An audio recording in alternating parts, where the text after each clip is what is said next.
Hello, students. This is Bakir. Welcome to the sixth lecture of Civilizing the Native, Educating the Nation. Students, अगर आपके पास पुराना book है तो आप chapter number 8 education and British rule इस chapter से ये चैप्टर कवर कर सकते हैं पुराने बुक से ही। नया बुक है तो chapter number 7 civilising the native educating the nation ये चैप्टर हैं। लास्ट लेक्चर की मदद से हमने देखा था कि जो इंडियंस थे वो फैमिलियर होनी चाहिए। कुछ लोगों का मानना था कि उनको साइंटिफिक और टेक्निकल एडवांसेस के बारे में बताना चाहिए वेस्ट को, ना कि उनको पोइट्री और sacred literature. By 1830s the attack of orientalist become sharper, लेकिन 1830s के बाद ओरिएंटलिस्ट के ऊपर जो अटैक था वो बहुत ही ज़्यादा तेज़ होते चले गए। One of the most outspoken and influential such critics of the time was Thomas Bington Macaulay.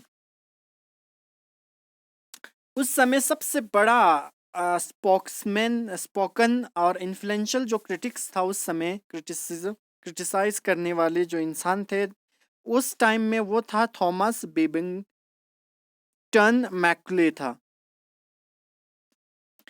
He saw India as an uncivilized country, they need to be civilized. Macaulay का मानना था कि जो इंडिया है वो अनसिविलाइज्ड कंट्री है, यानी उतना ज़्यादा डेवलप कंट्री नहीं है, और हमें ये चाहिए कि हमें ये ज़रूरत है कि इंडिया को सिविलाइज करने की ज़रूरत है। No branch of eastern knowledge according to him could compare what England had produced. Macaulay जो है कंपेयर कर रहा है कि कोई भी ब्रांच ऑफ नॉलेज जो है ईस्टर्न नॉलेज का हम कंपेयर नहीं कर सकते हैं जो इंग्लैंड प्रोड्यूस करता है। यानी उसके मुताबिक मैकुले के मुताबिक कोई भी ईस्टर्न नॉलेज जो है यूरोपियन नॉलेज के साथ कंपेयर करने के लायक नहीं है। यानी जो इंग्लैंड प्रोड्यूस करता है वो ईस्टर्न नॉलेज के साथ कंपेयर नहीं कर सकते। इतना जो है बहुत ही गलतियाँ, बहुत ही लाइट हार्टनेट है, यानी कहने का मतलब है उसमें कुछ ऐसे चीज़ें लिखा गया है जो कि अनसिविलाइज्ड हैं। इस वजह से कोई भी ब्रांच ऑफ नॉलेज जो है कंपेयर नहीं कर सकते हैं जो इंग्लैंड प्रोड्यूस करता है। हु कुड डिनाई, कौन इस चीज़ को मना कर रहा है? डिक्लेयर्ड मैकुले, मैकुले ने डिक्लेयर किया दैट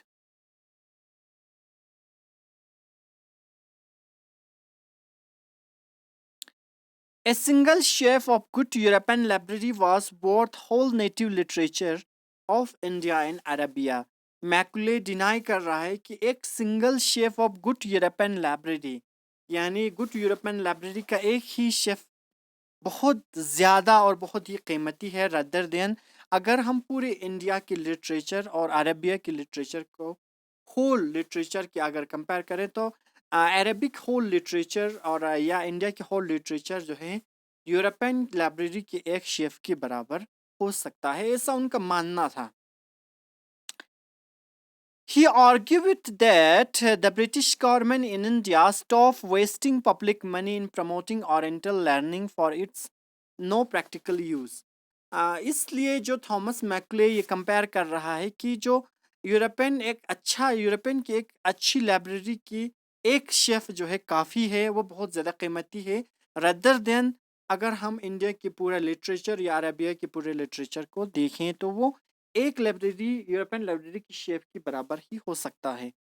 इसलिए मैकुले का मानना था, वो आर्ग्यू कर रहे थे कि ब्रिटिश गवर्नमेंट को चाहिए कि वो उतना ज़्यादा पैसा खर्च ना करें ओरिएंटल लर्निंग को प्रमोट करने में, क्योंकि इसका कोई प्रैक्टिकल यूज़ नहीं है, ऐसा उनका मानना था।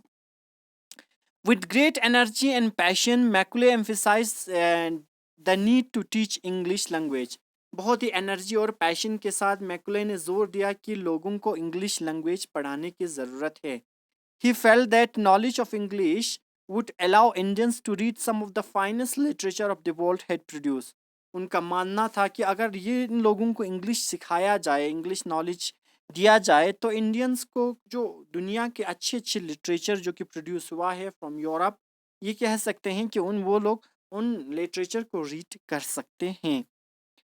It would make them aware that the developments in Western science and philosophy, इस वजह से उन लोगों को पता चल सकता है, वो लोग अवेयर हो सकता है कि वेस्टर्न किस तरह के डेवलपमेंट और साइंस एंड फिलोसफी में देखने को मिलता है.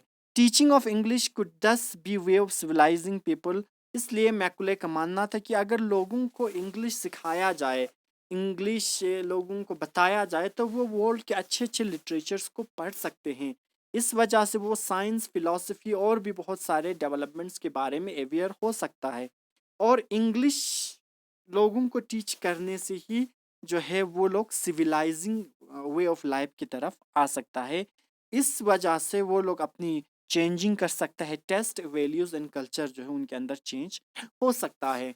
हालांकि ये कितना सही है स्टूडेंट्स हम नहीं जानते हैं, बल्कि मैकुले का ये सिर्फ अपना व्यू है, क्योंकि वो फेमस जो है क्रिटिसाइज करने वाले इंसान थे. इस वजह से मैकुले ने जोर दिया कि हमें ये चाहिए कि इंडियंस को ज़्यादा से ज़्यादा इंग्लिश लैंग्वेज सिखाया जाए, क्योंकि उस वो खुद कंपेयर करते हैं कि लाइब्रेरी की, एक गुड लाइब्रेरी की शेफ जो है पूरा होल इंडिया और अरेबिया के लिटरेचर के बराबर हो सकता है. तो इसका मतलब ये हुआ कि वो फाइनेस्ट लिटरेचर जो है यूरोपियन लिटरेचर को ही मान रहा है. इस वजह से उनका मानना था कि हमें ज़्यादा से ज़्यादा इंग्लिश लैंग्वेज वैसे इंडियंस को सिखाने चाहिए, बताने चाहिए, ताकि ये लोग भी अवेयर हो जाएं साइंस के बारे में, फिलॉसफी के बारे में, डेवलपमेंट के बारे में, ताकि इनके अंदर भी एक सिविलाइजिंग वे ऑफ लाइफ जो है वो डेवलप हो जाए. इस चीज़ से अगर माने तो इनके वैल्यू, टेस्ट और कल्चर जो है इनमें भी चेंजिंग हो सकता है. तो स्टूडेंट्स ये लेक्चर यही पे एंड होता है. आपको क्या करने हैं, सारे लेक्चर्स को बार बार रिपीट करके देखो, और साथ में जब आप रिपीट करते हो तो अपने बुक्स जो है आप अपने सामने रखो, ताकि पता चल सके क्या डाउट रहता है, कौन कौन सी चीज़ों में प्रॉब्लम रहता है. तो कोई भी डाउट या आप को ऐसा लगे कोई डाउट है तो बार बार रिपीट करके देखिए. Thank you so much students. Have a good day.